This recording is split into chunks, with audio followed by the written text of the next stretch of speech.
Good morning, YouTube. It's been a long time.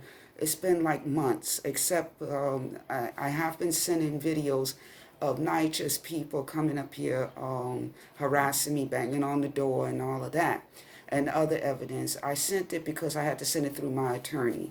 I was told not to talk about what was going on, the progress of the case, because I signed a contract, which makes sense because you don't want your opponent, your adversary, your enemy, all those negative adjectives to be on the internet, because then the opposing party, then the adversary, opponent, the enemy, whatever you want to call it, will know that would be the attorney that thoroughly ignored my lawyer for the past 6 months.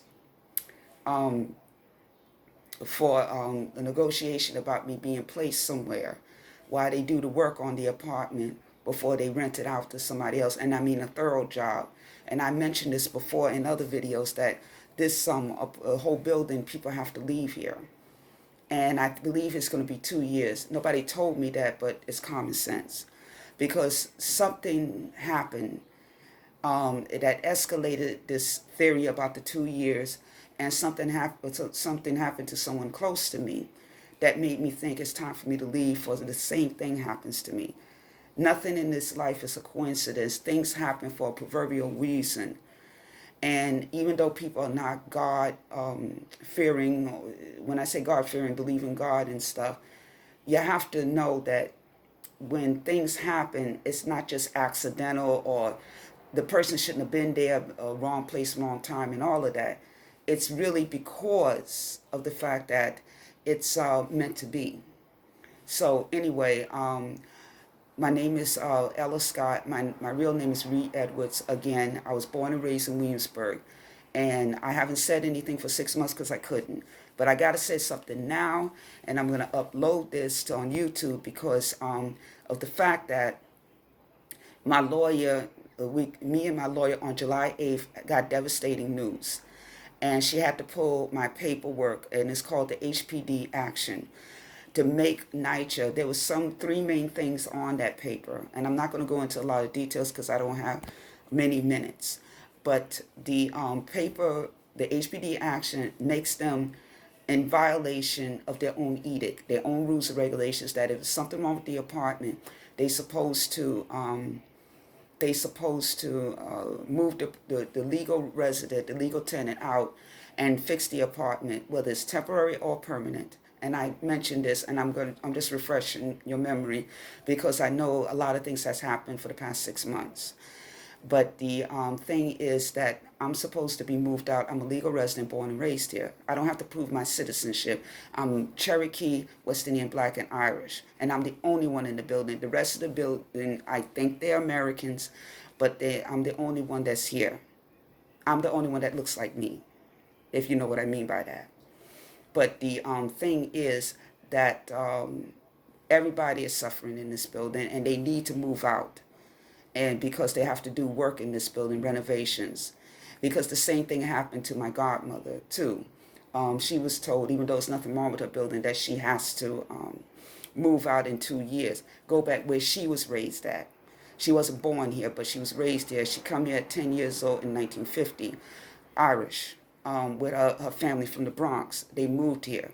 And it was mostly white here at that time, with some blacks, some Hispanics, some Asians, but it was mostly immigrants. That's the reason why this was built, for second, third, and fourth generation immigrants, Irish, Russian, whatever, to live here. And there was no discrimination, except you have to be of good character. This is Williamsburg housing. It was built in 1934. But digressing, I'm going away from the subject. But the HPD action I was mentioning, said for me to be moved, to be compensated for anything that was lost. And then my mother died here too under these conditions. It's mold infested and all of that, and the painted plaster. I have videos of that circulating around. Because I did an expose right after the reporter, Brooklyn Local News, came here, and they decided not to but put it on TV because that's a hit piece on NYCHA. Telling the truth, is a hit piece, and they are afraid they might get sued. So I had to do my own expose. But anyway, The problem is that my lawyer on July 8th had to, when we went to virtual court, I didn't go. I told her I can't be going to court. She said, I'll represent you. And I trust her because I was going back and forth to court, 11 adjournments when I was trying to stay here, prove my citizenship, and staying here after my mother's death, that they couldn't find my name on the lease. But then they purposely lost that because they wanted my mother and me. They was harassing my mother before she died. They wanted her out so they can have market rent for this apartment. Plus, they made her sick by putting her in apartments, and I have all that evidence showing that she got sick from the apartments, and they didn't want her dying on their watch. Well, she did die on their watch. This will be this month, 6 years her death, and I'm going through hell. Yes, I won the right to stay here, but it was never addressed about these repairs and about the mold conditions. I can't be in here. But I didn't think a judge in any United States of America. I don't have to be a white woman. I don't have to be anybody else but an American, Cherokee Indian, as well as West Indian Black and part Irish. All of those. I was born and raised here in this country. That no judge would expect a person, I don't care if they're poor or what color they are, stay in an apartment when work has to be done. Well, she said, order your client to open the door to let them in. But I know the history of Niger. They're not going to do an inspection. They did like 6 or 7 different inspections. I got videos of it. You've seen it. They know what's going on in the apartment. Plus, the judge herself, the one that ordered me to open the door, and then we had to pull the paper, because they saw the person that she ordered, the court-appointed HPD inspector, saw this apartment, say, Miss, you can't stay here. It's 12 violations. And it's online, it's everywhere. And it's filed online, which should have been done when the first HPD inspector come back in January and knew about the toilet being announced since December. Nothing was done, but they want to take out this kitchen sink and cabinets, making it unlivable for me and uncomfortable. Those are worse conditions. And I'm disabled. I have spinal and eye and ear injury, from an injury I sustained. And also I'm sick from asthma developed due to the fact of these conditions, something we don't have in our family. But the principle of the thing is the HPD inspector said there's 12 violations. Why they need to come in here? The only reason they want to come in here is that they've been harassing my lawyer, saying, make her open the door so we can take out the cabinet and the kitchen cabinets and sink and not fix the toilet, but do that paint and plaster. There's no mold. They've been lying about it. But now that there is 12 violations and there is a mold infestation and I have to be moved, judge says, well, let her open the door again and let us see so we can move forward. Me and my lawyer said no. Judge says she's going to order that. I said, I'll go to jail because I'm not going to let them in. Well, she pulled the paper, but that doesn't mean that they still can't get a court order to get me to open the door. So I'm still in danger. She said, my lawyer said that since there's no case, she's going to have to close it. Unless we could do something to get Wavecrest Management. That's somebody I already mentioned that's supposed to take over for NYCHA. NYCHA will have a diminished role in deciding who will stay, who will go, who will be transferred. But they will be involved in renewal of leases, like recertification, which I'm not thrilled about. So I'm at the point now, I'm going to file some sort of claim. That's what people are telling me over the weekend. Make them pay you to leave. Because it's never going to be good. They paid people, my neighbors, certain neighbors, to leak water on top of me, to harass me, to make me look like, well, you don't want somebody like that here. She goes against rules and regulations like they don't, NYCHA. She can't get along with her neighbors. They trying to paint a scenario of me being bad, even though I'm by myself.